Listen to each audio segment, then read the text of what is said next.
अस्सलाम वालेकुम दोस्तों, उम्मीद है आप सभी लोग खैर से होंगे। बात करेंगे ओमान में कोरोना केसेस की। आज 8 नवंबर 2020 इतवार के दिन ओमान में 973 कोरोना के केस रिपोर्ट हुए और 15 मरीज़ वफात पा चुके हैं। इन्ना लिल्लाहि व इन्ना इलैहि राजिऊन। ये पिछले 3 दिन के केसेस हैं।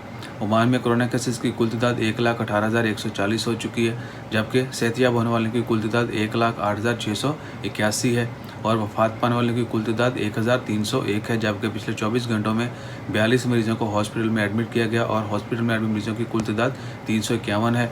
148 मरीज़ अभी तक ICU में हैं। तमाम मरीज़ों के लिए दुआ करें, अल्लाह ताला उनको जल्द से जल्द शिफाए कामिला अता फरमाए, खा वो किसी भी मर्ज़ में मुब्तला हूँ।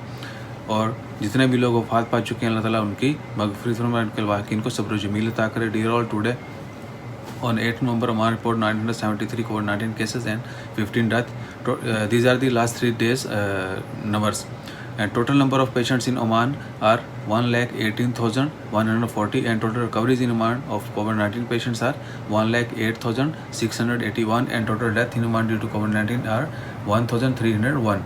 42 patients admitted to hospital in last 24 hours and total number of patients in hospital are 351 and 148 patients are still in ICU. Please pray for everyone. Always take care of yourself. Stay blessed. Jazakallah. Allah Hafiz.